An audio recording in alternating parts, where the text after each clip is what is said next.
Good morning, students. Welcome back. Let's continue with our next practical problem, problem number 7 of accounting for not-for-profit concern. Okay, this will be also one of your very important problems. Make this IMP.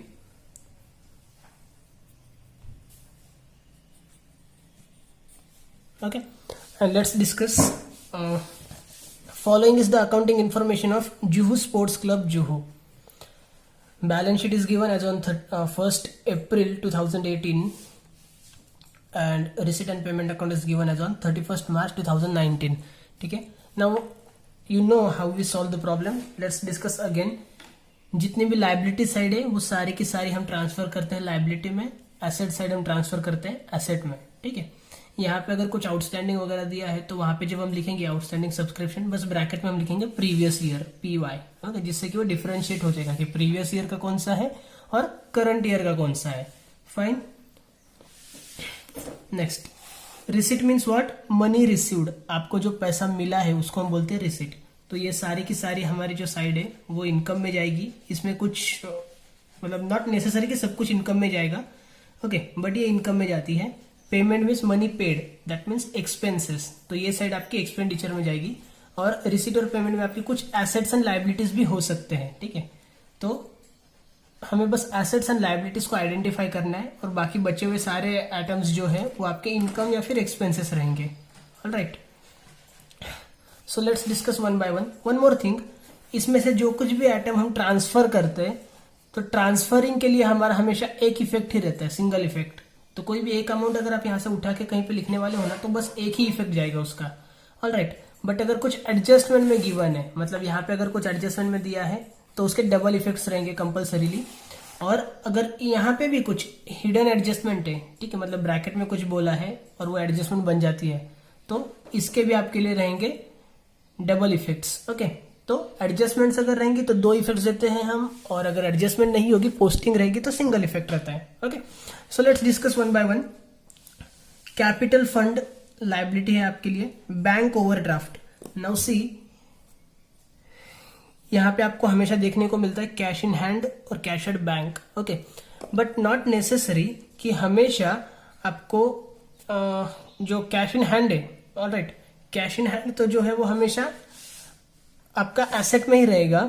ठीक है, क्योंकि cash का जो balance है वो हमेशा plus ही होता है, पॉजिटिव ही होता है. कैश का बैलेंस कभी भी निगेटिव नहीं होता है. कोई ऐसा नहीं बोल सकता कि मेरे पास -50 रुपीज है. बराबर है, कम से कम किसी के पास 0 रुपीज हो सकते हैं. ठीक है, माइनस में किसी के पास पैसे होते हैं क्या? नहीं होते हैं. ऑलराइट, तो कैश बैलेंस हमेशा अपना पॉजिटिव ही होता है तो वो एसेट में आएगा.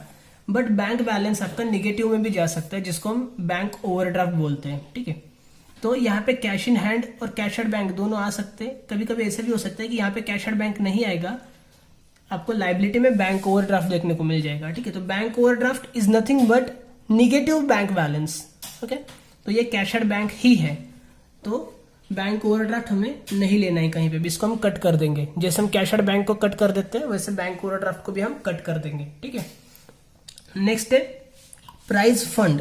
प्राइज फंड आपका लाइबिलिटी में जाएगा. एसेट साइड देखते हैं. प्लेग्राउंड एसेट्स में जाएगा आपके लिए. स्पोर्ट्स इक्विपमेंट्स ये भी एसेट में जाएगा. इन्वेस्टमेंट ये भी एसेट्स में जाएगा. स्टॉक ऑफ स्पोर्ट्स मटेरियल, देखिए एसेट साइड में जो भी स्टॉक आपको गिवन है वो होता है क्लोजिंग स्टॉक, और ये बैलेंस शीट है लास्ट ईयर का. तो closing stock of previous year is opening stock for current year. तो ओपनिंग स्टॉक आपका कभी भी बैलेंस शीट में नहीं जाता है. तो ये जो है ये आपका ओपनिंग स्टॉक है. ठीक है, ओपनिंग स्टॉक है. ओपनिंग स्टॉक हम कहां पे लेंगे? ये इसको हमें एक्सपेंडिचर में लेना है. ठीक है, हमने जो कल के प्रॉब्लम में पढ़ा था सेम चीज है. यहाँ पे ओपनिंग स्टॉक है, आपको यहाँ पे कहीं पे तो भी परचेसेस मिलेंगे. ठीक है, और एडजस्टमेंट में आपको क्लोजिंग स्टॉक मिल जाएगा. तो opening stock of sports material ये आपको जाने वाला है एक्सपेंडिचर साइड में लिखना है इसको. ठीक है, नेक्स्ट कैश इन हैंड हम नहीं लिखते, इसको कट कर देंगे. आउटस्टैंडिंग सब्सक्रिप्शन ये हम एसेट में लिखेंगे, ब्रैकेट में लिख देंगे PY, previous year. Alright, next receipt side देखते हैं. To balance brought down. To balance brought down का जो बैलेंस होता है वो हम कहीं पे भी नहीं लिखते हैं, तो इसको मैंने कट कर दिया है. नेक्स्ट है 2 सब्सक्रिप्शंस। नाउ सब्सक्रिप्शंस के अंदर आपको देखो 3 ईयर की अमाउंट मिली हुई है। Okay, 2017-18, 18-19 and 19-20। तो जनरली जो बड़ी वाली अमाउंट होती है या फिर जो सेंटर वाली अमाउंट होती है, ठीक है, वो हमारी करंट ईयर की होती है। बट फिर भी हम एक बार देख लेंगे कि हमारे इसमें से करंट ईयर कौन सा है। देखो योर आपका जो साल है वो कब स्टार्ट हो रहा है। Your year starts on 1 April 2018 and ends on 2019। मतलब आपका जो अकाउंटिंग ईयर है दैट इज 2018-19। ओके, 2018-19 आपका करंट ईयर है। ऑलराइट, तो यहां पे जो 2018-19 है वो आपके लिए हो जाएगा करंट ईयर। यहां पे मैं लिख लेता हूं करंट ईयर।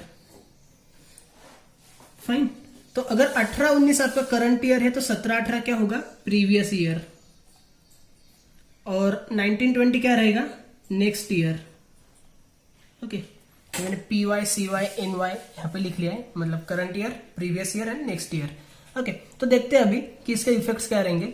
हमें पता है कि इनकम एंड एक्सपेंडिचर अकाउंट जो है हमारा, okay, in that income and expenditure account we record all incomes and all expenses related with current year only. हमें आगे का भी नहीं चाहिए, हमें पीछे का भी नहीं चाहिए। ओके, तो करंट ईयर का कौन सा ये 18-19 वाला 85,000, तो ये हम रिकॉर्ड करेंगे इनकम साइड में। ये चला जाएगा आपका इनकम साइड में। ओके, ये जो प्रीवियस ईयर का है, पिछले साल के पैसे आपको अभी मिल रहे हैं, वो अभी क्यों मिल रहे हैं, क्योंकि पिछले साल नहीं मिले होंगे इसलिए अभी मिल रहे हैं ना। फॉर एग्जाम्पल आपकी 11th स्टैंडर्ड की मैक्सिमम बच्चों ने फीस पेड कर दी है, ठीक है। कुछ बच्चे हैं जिन्होंने अभी तक फीस पेड नहीं की है। नाउ दे आर ब्लॉक्ड और कॉन्टैक्ट नंबर्स, ठीक है, टीचर्स का नंबर ब्लॉक कर दिए, no problem, they have to come in front of us someday, let it be. तो प्रीवियस ईयर की फीस मैक्सिमम बच्चों ने पे कर दी है। ओके, बट अभी अगर करंट ईयर के अंदर कोई बच्चा मुझे प्रीवियस ईयर की फीस लाके दे रहा है, इसका मतलब क्या है, इसका मतलब ये है कि उसने पिछले साल नहीं दी थी फीस, इसलिए अभी दे रहा है ना वो। अगर उसने पिछले साल दी होती तो दोबारा क्यों देता वो, बराबर है। तो वो अगर पिछले साल की अमाउंट अभी दे रहा है, इसका मतलब पिछले साल वो आउटस्टैंडिंग था। ओके, तो पिछले साल देखो 5,000 रुपए आउटस्टैंडिंग थे, जिसमें से 3,750 रुपए मिल चुके हैं। तो सिंपली आपको क्या करना है, ये 3,750 ये इसमें से माइनस कर देने हैं। ओके, तो अभी आपको जो रिसीवेबल अमाउंट रहेगी that will be only 1,250। Okay, क्योंकि 5,000 में से लगभग आपको 3,400 रुपए मिल चुके हैं। तो अभी आपके पास पेंडिंग अमाउंट कितनी है, सिर्फ और सिर्फ 1,250। ऑलराइट, तो ये जो प्रीवियस ईयर की अमाउंट है इसको हम करते हैं minus from asset, less from asset, asset में से माइनस करेंगे। और ये जो नेक्स्ट ईयर की अमाउंट है, नेक्स्ट ईयर का पैसा आपको अभी मिल चुका है, इसका मतलब क्या है, income received in advance. Okay, income received in advance. Now see, received in advance या फिर प्री रिसीव्ड भी आप बोल सकते हो, बट अगर प्री रिसीव्ड आपको एडजस्टमेंट में रहेगा तो हम उसको माइनस करते हैं। मैं हमेशा बोलता हूं outstanding always added, pre received हो या फिर प्री पेड हो, अगर प्री आ रहा है तो हम लेस करते हैं। ओके, बट ये कब, अगर एडजस्टमेंट में है तो यहाँ पे आपको पोस्टिंग करनी है, आपको एक ही इफेक्ट देना है। तो जबरदस्ती 85,000 में से हम माइनस नहीं कर देंगे, क्योंकि 85,000 आपकी करंट ईयर की अमाउंट है। तो ये जो नेक्स्ट ईयर का जो भी बैलेंस है, this is what your pre received. Okay, and pre received income हम लिखते हैं लाइबिलिटी साइड में, तो ये जाएगा आपके लिए लाइबिलिटी साइड के अंदर।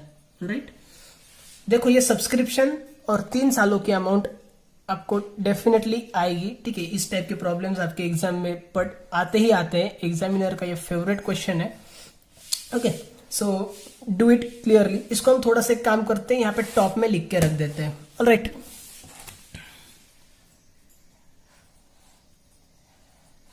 सब्सक्रिप्शन, उसमें previous year, current year and next year.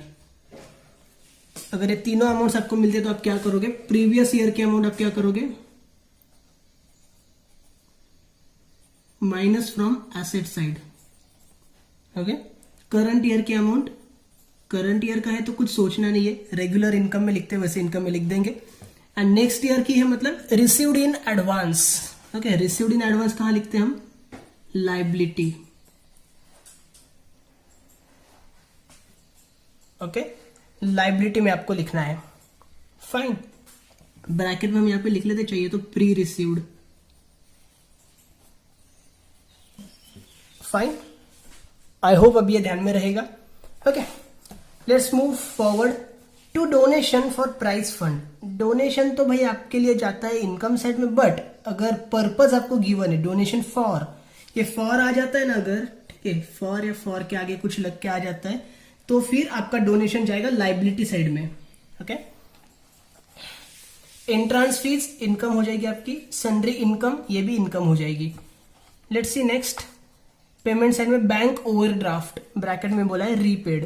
ठीक है, रीपेड मतलब आपने उसका रीपेमेंट कर दिया है, बैंक का जो बैलेंस आपका माइनस में था उसके लिए आपने पैसे दे दिए और बैंक का वो बैलेंस सेटल कर दिया। This is nothing but cash at bank, और वो निगेटिव बैलेंस है।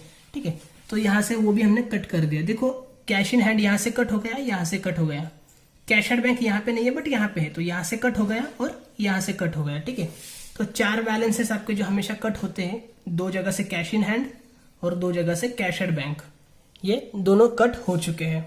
ओके, तो कहीं पे भी नहीं लिखना है। Next, investment. इन्वेस्टमेंट एसेट में जाएगा। ग्राउंड अपकीप, ठीक है, मतलब ग्राउंड का कुछ मेंटेनेंस किया होगा आपने, उसके लिए कुछ पैसा दिया है। This will be your expenses. Printing and stationery expenses. Sports material purchased, ये आपका एक्सपेंडिचर साइड में जाएगा, ये हम ऐड करेंगे यहाँ पे ओपनिंग स्टॉक के अंदर। ओके, ब्रैकेट में बोले कंज्यूमेबल। कंज्यूमेबल मतलब ही जो चीजें जल्दी खराब हो जाती है, ठीक है, जो आपको ज्यादा दिनों तक नहीं टिकने वाली है, which will not remain in your hand for more than 1 year. ठीक है, तो जो चीजें 1 साल से ज्यादा आपके पास नहीं टिकती है, जिसकी लाइफ कम होती है 1 साल से, उसको हम बोलते हैं revenue expenses. Alright, consumable generally हम इसको पेरिशेबल भी बोल सकते हैं, बट पेरिशेबल ये वर्ड हम यूज करते हैं वेजिटेबल्स एंड फ्रूट्स के लिए। ठीक है, तो कंज्यूमेबल्स की वजह से कंफ्यूज नहीं होना है। कंज्यूमेबल लिखा है इसका मतलब आपको वो इनकम एंड एक्सपेंडिचर अकाउंट में लिखना है। ठीक है, और वैसे भी हम वहीं पे लिखने वाले हैं, तो इस वर्ड की वजह से कोई भी कंफ्यूजन करने की बात नहीं है, इसको आपको एक्सपेंडिचर में ही ऐड कर देना है। नेक्स्ट है इलेक्ट्रिसिटी चार्जेस, एक्सपेंडिचर में जाएगा। By sports equipments, sports equipments asset है हमारी, तो यहाँ पे देखो स्पोर्ट्स इक्विपमेंट्स गिवन है, इस पे कर देते एक स्टार मार्क, इसमें ऐड हो जाएगा। यहाँ पे इन्वेस्टमेंट भी है तो इसमें भी एक स्टार मार्क कर देते, इन्वेस्टमेंट में भी ऐड हो जाएगा। Alright, next, by balance carried down, cash in hand and cash at bank, ये दोनों बैलेंस हमें लिखने होते हैं एसेट साइड में। Okay, see adjustment number 1, on 31st March 2013 sports material in hand was ₹9,500। तो ये है closing stock of sports material. Closing stock है तो आप क्या करोगे, एक तो एक्सपेंडिचर साइड में जो हम लिखने वाले स्पोर्ट्स मटेरियल का पूरा, उसमें से माइनस होने वाला है वो। ठीक है, सो यहाँ पे हम लिखते थे less from expenditure side, expenditure side में उसको माइनस करेंगे। एंड क्लोजिंग स्टॉक का सेकंड इफेक्ट कहाँ पे रिकॉर्ड होता है, एसेट साइड के अंदर। ओके, तो एसेट में आपको इसका सेकंड इफेक्ट देना पड़ेगा। Next, outstanding subscription for current year ₹5,000। Outstanding subscription है 5,000 rupees. Outstanding is always added, तो सब्सक्रिप्शन में ऐड करना पड़ेगा। आ जाओ यहाँ पे सब्सक्रिप्शन के पास। अभी सब्सक्रिप्शन में से ये जो 85,000 वाली अमाउंट है वो हम इनकम में लिखने वाले, तो उसमें ऐड करेंगे। ठीक है, तो ये जो स्टार मार्क आपको करना है वो कहाँ पे करना है, ये जो करंट ईयर की अमाउंट है उस पर करना है, प्रीवियस ईयर और नेक्स्ट ईयर उसको कुछ नहीं करना है। ऑलराइट, तो सब्सक्रिप्शन में तो ऐड हो जाएगा। और सेकंड इफेक्ट, आउटस्टैंडिंग इनकम अगर रहेगी तो इनकम कहाँ पे लेंगे हम, एसेट में लेंगे। ओके, तो एक तो होगा आपको ये add into subscription and second effect asset side.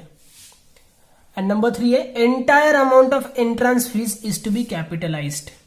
Capitalised के एडजस्टमेंट कैसे सॉल्व करते हैं हम, जिस चीज को कैपिटलाइज किया है उसमें से माइनस कर देंगे, तो एंट्रेंस फीस को माइनस करना पड़ेगा। Here it is, entrance fees पे एक स्टार मार्क हो गया, एंट्रेंस फीस में से माइनस करेंगे। And second effect, entrance fees में से माइनस करके सेकंड इफेक्ट कहां पे देना है आपको, कैपिटलाइज किया है मतलब कैपिटल में ऐड कर देना है। ऑलराइट, तो कैपिटल फंड पे भी एक स्टार मार्क हो जाएगा। Minus from entrance fees and add into capital. Okay, now pause the video and draw the accounts in the books of Juhu Sports Club Juhu income and expenditure account for the year ended 31st March 2019. Columns expenditure amount rupees, incomes amount rupees, debit credit लिखना compulsory होता है। Balance sheet भी draw करो। और pause the video, draw the accounts.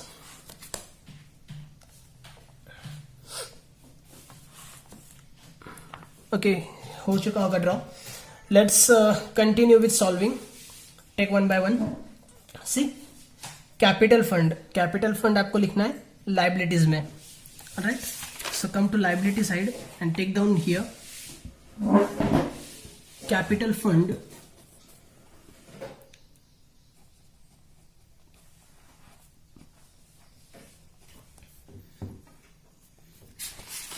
Capital fund 1,54,950,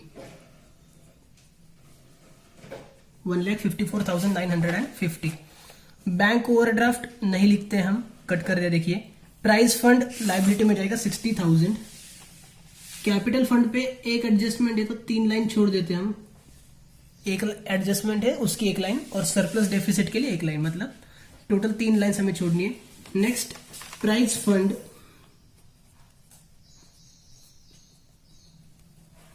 price fund 60,000। Liability खत्म हो गई है। एसेट साइड में देखो, play ground 1 lakh rupees,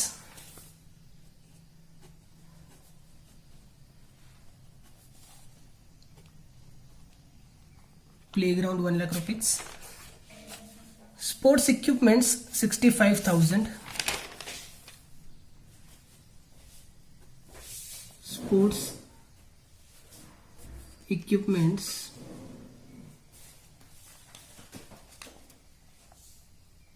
65,000. We have one adjustment on it, so leave 1 line for that. Investments 40,000. Asset में लिखना है investments 40,000. Leave 1 line again. Stock of sports material 9,000। या स्टॉक ऑफ स्पोर्ट्स मटेरियल हम लिखते हैं ओपनिंग स्टॉक के लिए। ठीक है, तो यहाँ पे एक्सपेंडिचर साइड में हम क्या लिखेंगे, देखिए, sports, I am sorry, by रहेगा, यहाँ पे बाय लगाना पड़ेगा। मैं ऊपर लिख लेता हूं। ठीक है, बाय लगाना है आपको। बाय स्पोर्ट्स मटेरियल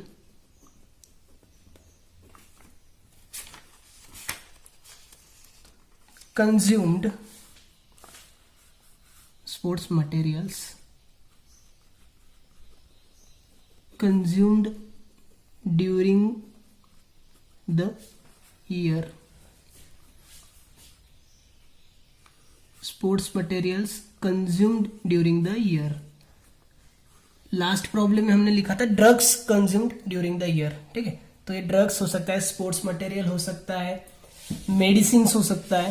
ओके, या कोई भी अदर मटेरियल हो सकता है। Fine, so that you have to consider. Now in that 1 by 1 what we have to take, first will be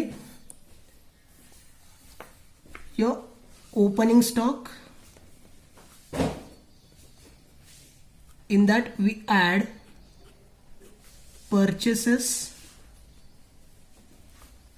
We have to leave 1 line for total, and after that we reduce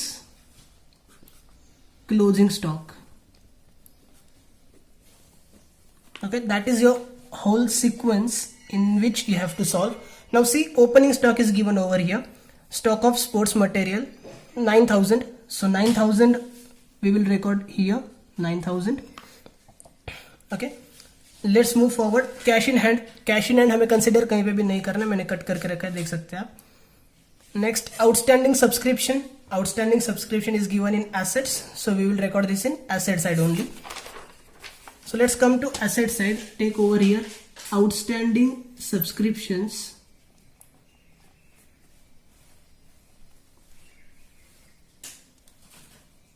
Write into bracket PY. PY stands for previous year. The amount is 5,000.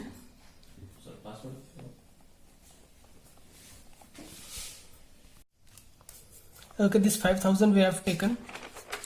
Next, asset side is over. Come to receipt side. To balance brought down. To balance brought down we don't take anywhere, तो ये हमें कहीं पे भी नहीं लेना है. To subscriptions. To subscription में देखो ये प्रीवियस ईयर का है, हमने क्या किया था उसको एसेट में से माइनस करना है.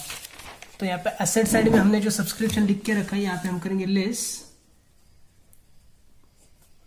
लेस क्या लिखते हैं हम? रिसीव्ड.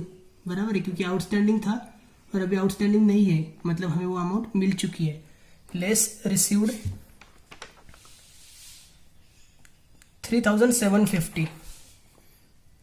3,750 माइनस करेंगे हम यहां से, तो हमें जो अमाउंट मिलेगी वो होगी 1,250.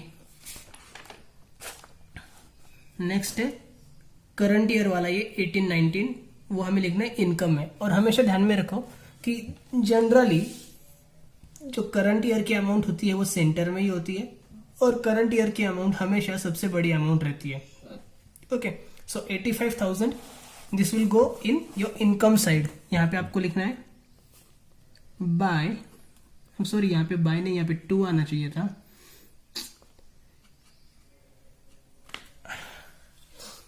To sports material consume during the year. यहाँ पे आपको लिखना है बाय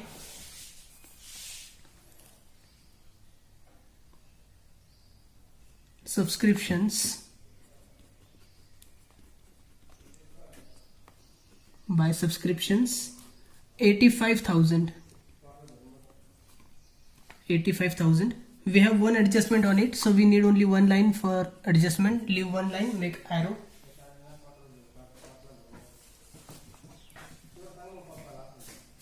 नेक्स्ट ईयर का है, यहाँ पे देखिए 1920 1000. नेक्स्ट ईयर का है तो हमें लिखना है लाइबिलिटी में, because this is received in advance.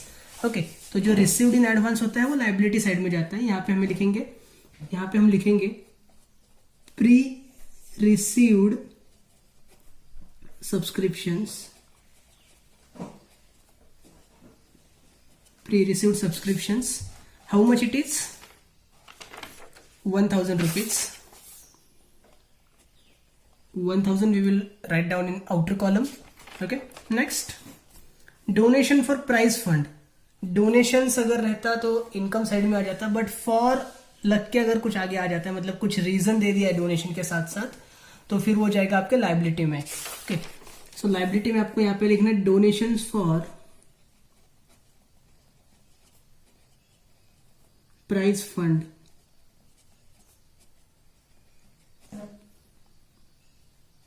Donations for prize fund 30,000.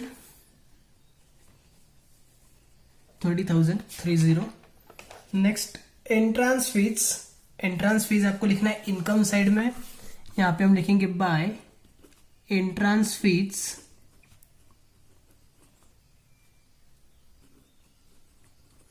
Entrance fees 4,500 we have to write in inner column because we have one adjustment on it.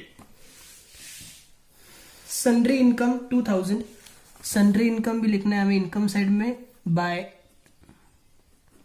sundry incomes 2,000 rupees. Okay, receipt side is over. Come to payment side.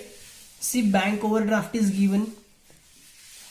Bank overdraft हमें नहीं consider करना है. Next है investment 60,000. Investment आपका asset side में जाता है. Asset में ऑलरेडी इन्वेस्टमेंट है तो हम उसमें बस करेंगे ऐड परचेस्ड. एडिशनल परचेसेस है ये. Okay, how much it is? 60,000.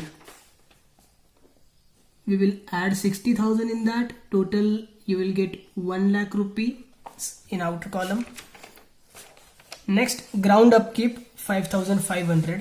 Ground अपकीप ये आपका एक्सपेंडिचर है. ठीक है, ये एसेट क्यों नहीं एक्सपेंडिचर क्यों? क्योंकि ग्राउंड का जो मेंटेनेंस होता है वो आप 3-4 साल में एक बार नहीं करते हो, साल में 3-4 बार कम से कम कर देते हो. ठीक है, तो वो रेवेन्यू एक्सपेंडिचर है, और रेवेन्यू एक्सपेंसेस हमें यहाँ पे रिकॉर्ड करना था एक्सपेंडिचर साइड में. So take down 2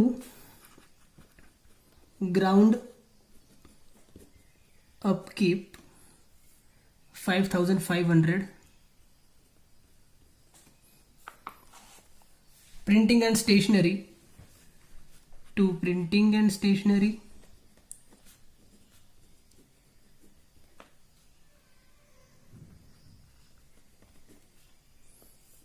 2,250.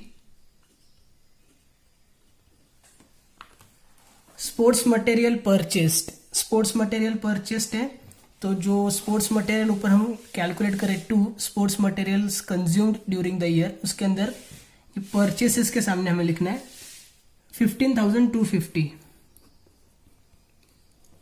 15,250. ओके, इसकी टोटल आपकी नीचे आ जाएगी 24,250. Okay, and closing stock that you have to reduce, तो वो आएगा तब हम रिड्यूस करेंगे. फाइन. नेक्स्ट है by electricity charges. Electricity charges भी आपका एक्सपेंडिचर में ही जाता है. यहां पे लिखेंगे हम 2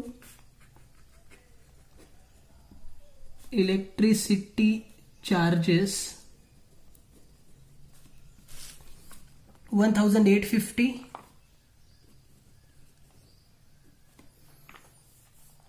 bye sports equipments, sports equipments 25,000 are given. Assets है ये एक्सपेंडिचर नहीं है, तो एसेट साइड में हमें ऐड करना पड़ेगा. यहाँ पे हमने लिख के रखा है स्पोर्ट्स इक्विपमेंट्स, उसमें हम बस करेंगे add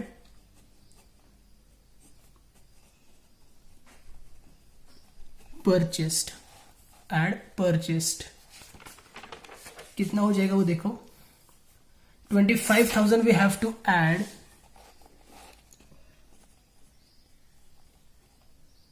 25,000 we have to add 25,000 इसमें ऐड करेंगे.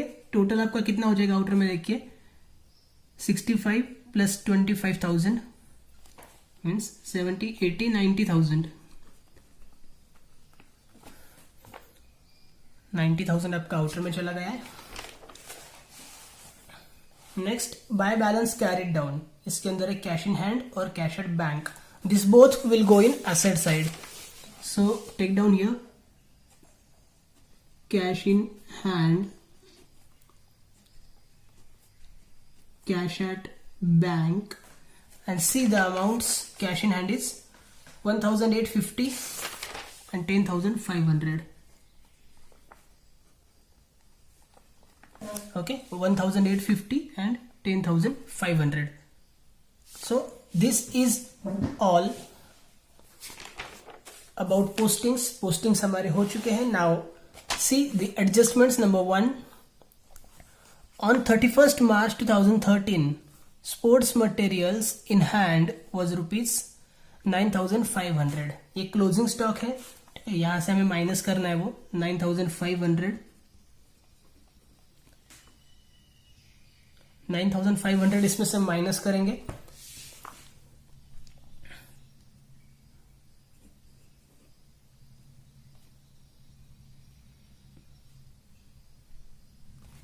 But this comes, see,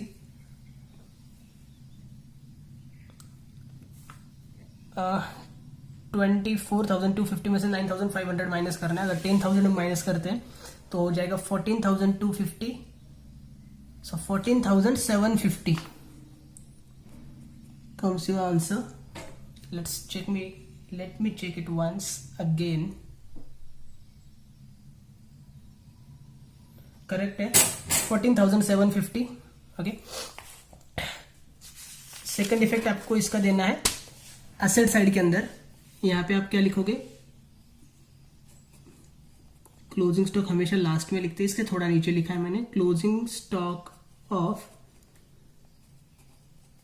या सिर्फ स्टॉक ऑफ लिखा तो भी चलता है. ठीक है, sports, what is that, sports materials, sports materials. Okay, stock of sports materials या फिर closing stock of sports materials 9,500. Next adjustment number 2, outstanding subscription for current year rupees 5,000. Outstanding subscription is given for current year, this is 5,000. Outstanding है तो हमेशा add हो जाता है. Subscription में हम करेंगे यहाँ पे add outstanding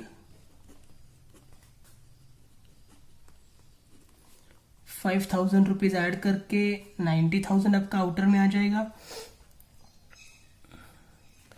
and outstanding income goes in your asset side. Okay, तो यहां पे हमें लिखना है outstanding subscriptions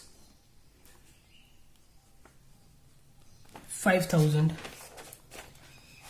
Next, last point number 3 is entire amount of entrance fees is to be capitalized। जितनी भी आपके एंट्रांस फीस थी उसकी entire amount, whole amount, 100% amount is capitalised. Okay, तो देखिए कितनी अमाउंट कैपिटलाइज किया आपने एंट्रांस फीस की, एंटायर अमाउंट मतलब फुल अमाउंट। एंट्रांस फीस में से हम करेंगे माइनस, यहां पे हम क्या लिखते हैं, लेस कैपिटलाइज 4,500 माइनस करके बाहर डैश कर देंगे, जीरो नहीं लिखना है, डैश करना है। एंड कैपिटल फंड में हमें ऐड करना है, add entrance fees capitalised 4,500। Okay, यहां पे ये ऐड कर दिया। Here your adjustments are also over. Now you have to make closings, make totals. Okay, so I request you pause the video, make totals on yourself, and then check with me whether this comes correct or not. Okay. Okay, as we can see, your income side is greater. Your income side comes 92,000. So your 92,000 will be tally total.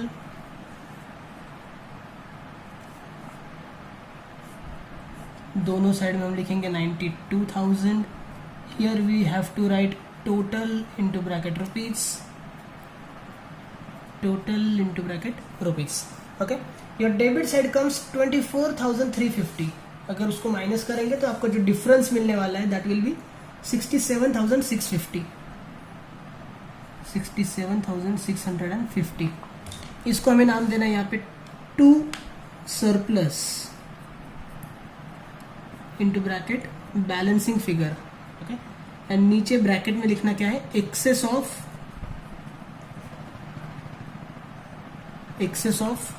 What is excess, income is excess ना, income side बड़ी है तो excess of income over expenditure. Okay, here it is done. Surplus मतलब ही profit, तो profit तो हम capital में ऐड कर देते हैं, सरप्लस भी हम कैपिटल में ऐड करते हैं। तो यहां पे हमें लिखना है ऐड सरप्लस 67,650 रुपीज। ये ऐड करने के बाद आपको जो कैपिटल आउटर में आता है वो होगा 2,27,100। Okay, now make the totals and your balance sheet tallies with 3,18,100।